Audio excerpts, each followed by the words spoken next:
So let's talk about levels of consciousness. Mainly, I want to talk about this because we have these different levels of consciousness. And one of the things that I have become quite fond of lately is using the term superconscious. And for one thing, it's going to be in the title of my new book. And for another thing, I've started actually calling myself a superconscious coach. Try to say that 5 times really fast. Superconscious coach. And it doesn't mean I've changed anything. It means I'm evolving and I'm expanding, but I'm still working with people in sales, small business owners, a lot of real estate. So I always talk on this channel.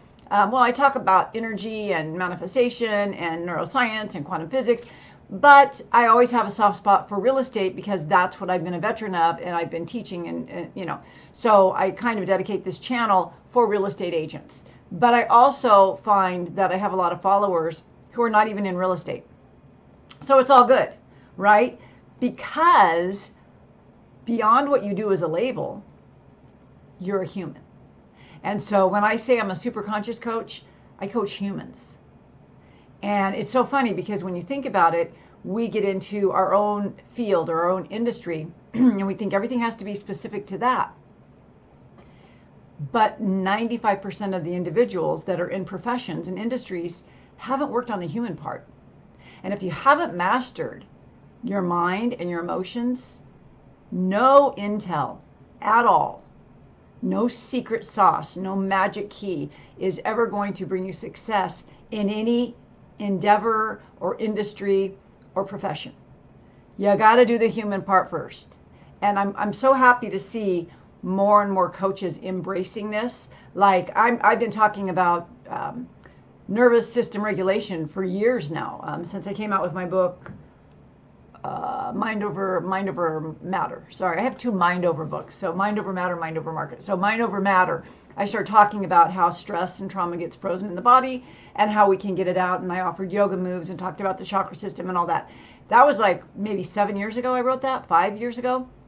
Anyway, everyone's talking about it now. I'm not saying I started it. I'm just saying it was kind of foreign then, and now it's like, mainstream. So I love seeing the coaching industry and new thought leaders bringing this stuff to mainstream because it's so important regardless of what industry you're in.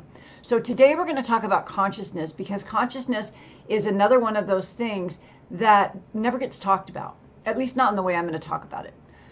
So when you're listening right now, or when you're paying your bills, or when you're shopping, most of the time you're doing that, we'll call that your self-conscious. Like you're paying attention, this is your self-conscious. Your self-conscious thinking or level of consciousness is where you choose where you're going to go to dinner at night. It's your conscious thinking. And you do most of that from your prefrontal cortex. That's only 5% of your thinking, of your consciousness. The 95% of it is your subconscious or unconscious. And we have to remember that most of that is on autopilot. And if it's not bad enough that it's on autopilot, most of it's negative and it's repetitive.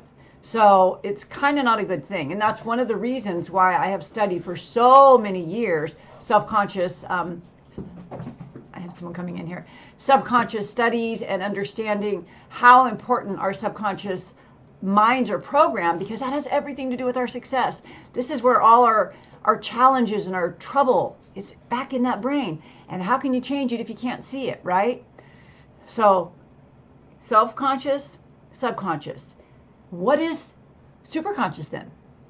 Superconscious is what I consider, and you can pick what feels best for you. I consider it your higher self. Some people who are more spiritual instead of scientific may choose soul, but it's above both of them. So it's not a percentage. If anything, it would be 100% or 100 times amplified of what you got going on in here. So it's not necessarily inside your body, but it's very much attached to your body. So your superconscious is when you are in a deep alpha or a theta brainwave, and you're fully in your imagination. And why is the superconscious so important?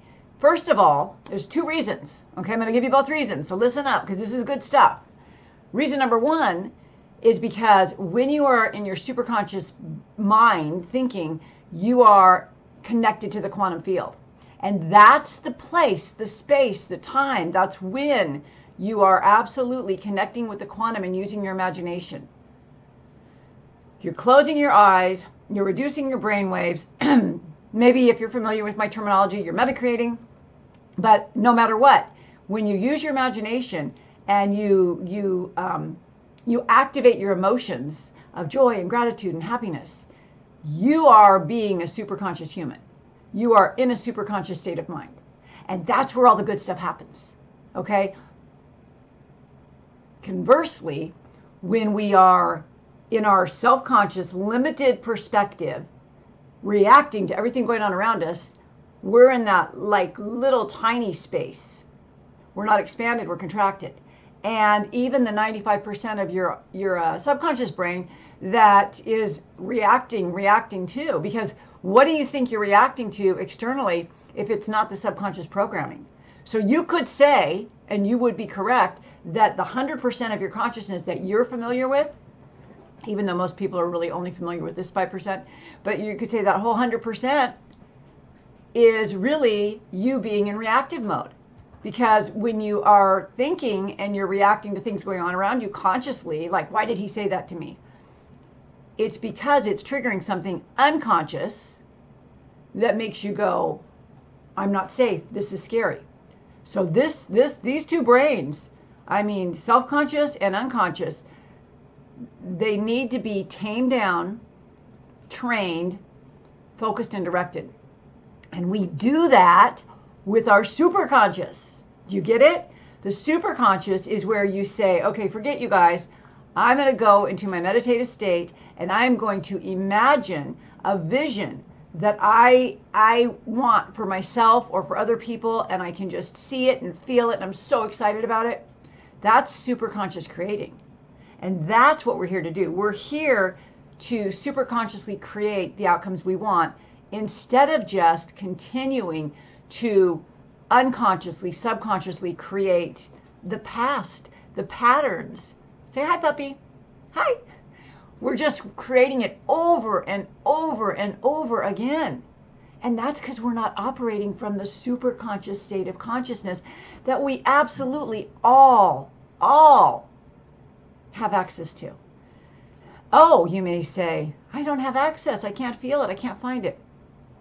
It's because your beta brain waves, and it could be caffeine in the morning, it could be wine at night, but you are not allowing yourself to be in a relaxed state.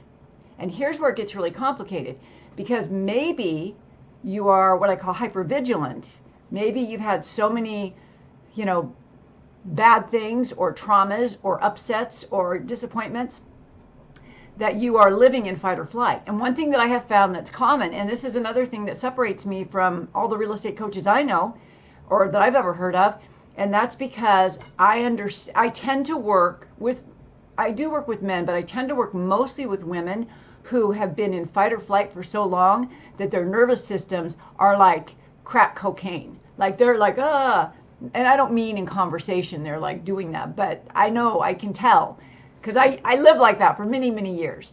So their nervous systems are so tightly wound, so contracted, that trying to get these ladies, for the most part, to meditate, metacreate is very, very challenging. And so, I keep on them accountability-wise, but it's also about recognizing that we have to unwind the nervous system so that we can connect. That's what you could say manifestation is really all about, is calming your nervous system to such a degree that you can operate from your superconsciousness so that you can make things happen. Does that make sense? So if you are walking around in a high beta brainwave and you just cannot calm down, you're not going to be able to manifest the things that you want to manifest nearly as easily as otherwise. Most people that I talk to come to me and say, well, I manifest some things really great and then other things I don't, and la la la. And it's most of the time it's because of two things. One, they're operating subconsciously, which is an automatic pattern. This happens, I do this. This happens, I do that. When they say this, I do that. It's all subconscious. And this conscious mind is running around going, why is this happening? Why is this happening? What's going on? We have to slow down. We have to reduce our brain waves. We have to connect to the super consciousness, which some people call the fourth dimension, and that's fine, but that's a little woo-woo for a lot of people. So I like just call it super consciousness. And when we do that from that space, oh man, we can create a ton of things that we want and quit mismanifesting the things that we don't want. Does that make sense? So get to know your superconscious. Everyone has one. Everyone, I believe with all my heart that everyone came into this world just a superconsciousness that was born into a body. And now we have this body that it's our mission to use this body as a vehicle so that we can operate on the earth plane while creating in the quantum plane, in the super consciousness. Does that make sense? Anyway, click below if you want to take a free class, and I hope to see you soon. Have a beautiful day, and thank you for watching.